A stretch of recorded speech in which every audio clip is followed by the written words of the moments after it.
Michael Jordan just called out LeBron James. And this isn't about rings. This is about LeBron putting Martin Luther King's face on a sneaker and the most powerful man in basketball history calling it a disgrace. And here's the thing, this hasn't fully hit mainstream media yet. What's being said behind closed doors right now could be the most damaging moment LeBron's brand has ever faced. Stay with us, because by the end of this video, you're going to see LeBron James and his entire legacy from a completely different angle. To commemorate the life of Dr. Martin Luther King by having a colorway that is taken from the Lorraine Motel, the place where Dr. Martin Luther King was assassinated in Memphis, Tennessee, and slapping it on a Nike shoe and selling it for $210. Also on the shoe is a commemoration of LeBron James scoring 51 points in Memphis, because that moment in American history deserves to be on the same space as the assassination of Dr. Martin Luther King. Okay, first thing first, let's go back to early 2025. LeBron James is at the height of his brand power. We're talking about one of the most marketable athletes on the planet. A man who has turned basketball into a business empire, a media company, a cultural movement.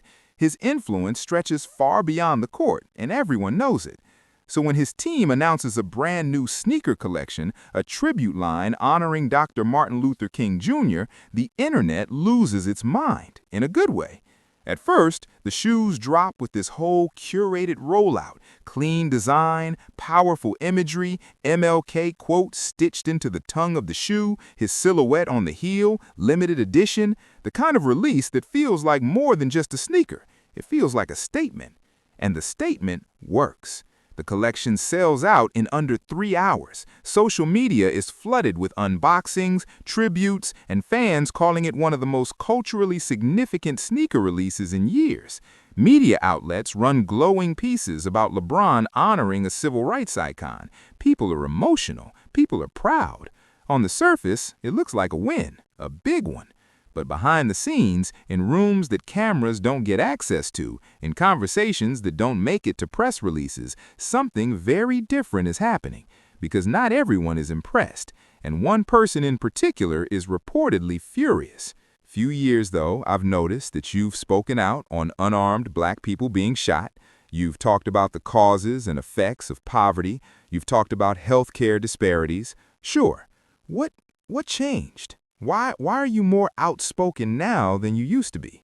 You know, when I was playing, my vision and my tunnel vision was my craft. I was a professional basketball player, and I tried to do that the best I could. Now I have more time to understand things around me, understand causes. Here's where it gets real, and we want to be clear, this is not on the major media platforms yet. This is coming from inside basketball circles, trusted sources, people who are close to the situation. Word starts spreading, quietly at first, that Michael Jordan saw the MLK sneaker collection and his reaction was not what anyone expected. According to people familiar with the conversation, Jordan reportedly looked at the shoes and said something along the lines of, "That's a disgrace. You don't put Dr. King on a shoe to sell product. That's not a tribute, that's a transaction." Now let that sit for a second. Michael Jordan, the man who literally built the sneaker industry as we know it, the man whose shoe line generates over $1 billion a year, that man is calling LeBron's MLK tribute shoes a disgrace. And the reason this hits so Jordan believed that mixing commerce with social causes diluted both. LeBron took the exact opposite path. LeBron made activism part of his brand DNA. He speaks on social justice, he funds schools, he campaigns, he wears messages on his jersey. He uses his platform loudly and consistently, and in many ways, people love him for it. It's part of what makes LeBron more than just a basketball player in the public eye. He's a symbol. So when LeBron's team designed the MLK collection, in his world, in his philosophy, that's a natural extension of who he is. It's using the brand to amplify a message. It's commerce and culture working together. But here's where Jordan's reported reaction becomes more than just an old man's opinion.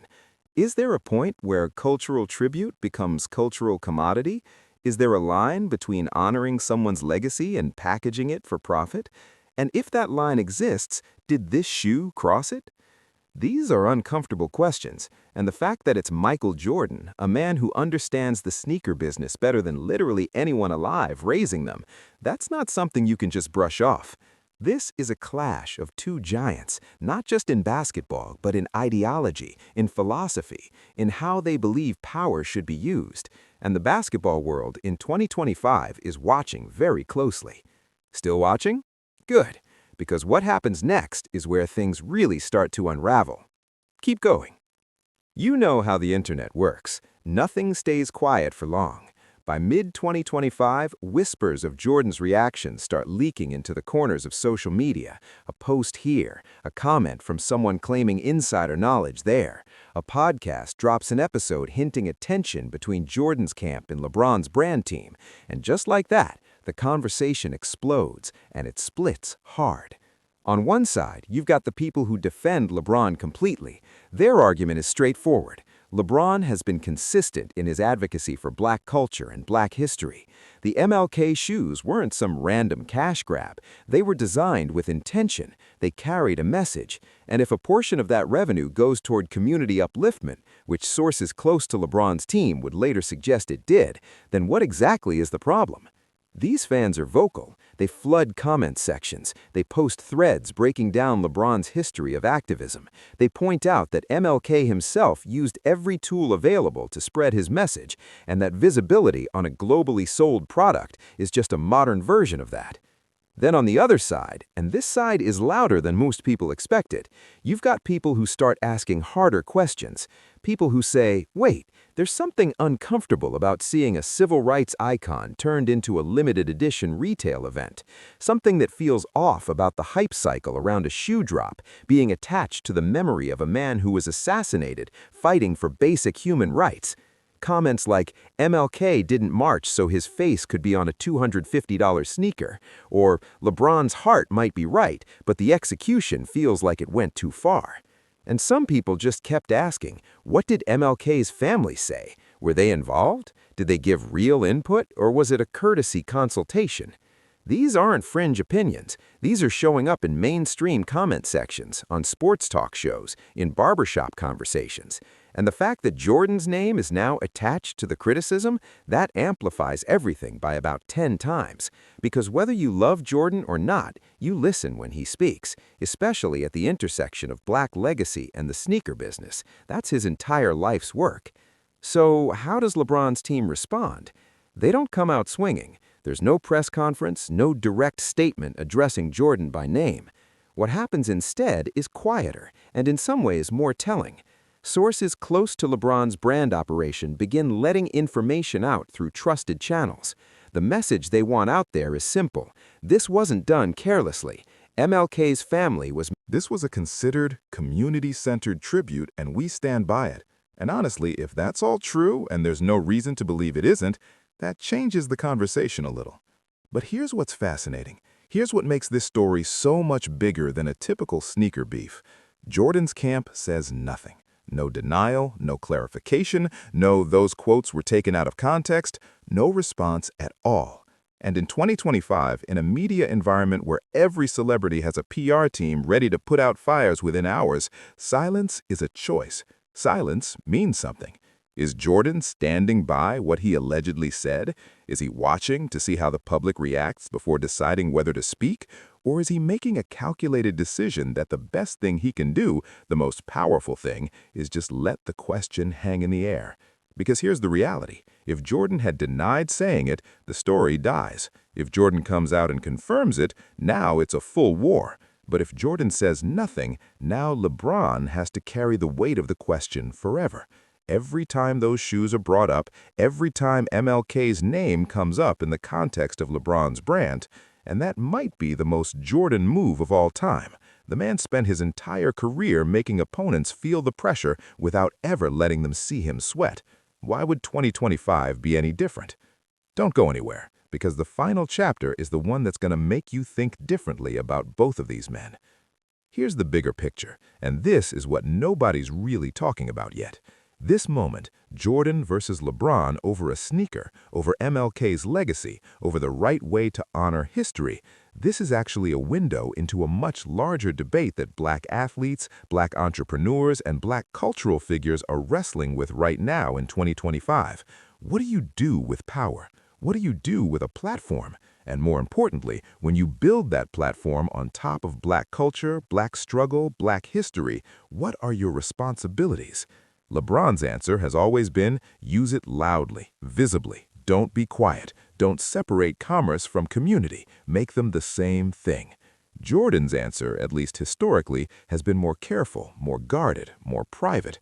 In his reported reaction to the MLK shoes, feels like a direct expression of that worldview. Some legacies, maybe, are too sacred to be packaged. Some names shouldn't be turned into brand moments, even when the intentions are good.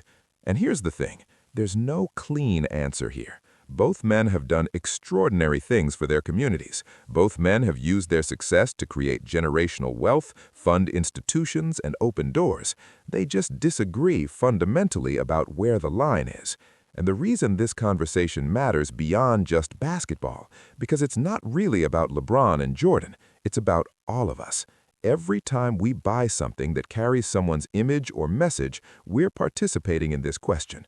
Are we honoring them or are we consuming them? The MLK shoes sold out in 3 hours. 3 hours! Was that a tribute or was that a transaction? In 2025, that question doesn't have an easy answer, and maybe that's exactly the point. Look, at the end of the day, this is bigger than beef. This is bigger than sneakers. This is two of the greatest to ever do it, operating from completely different playbooks, colliding over something that actually matters. LeBron built his brand on visibility and activism. Jordan built his on excellence and restraint. Neither approach is wrong, but when they crash into each other over the legacy of Martin Luther King Jr., that's when the whole world stops and pays attention. What we know for sure is this.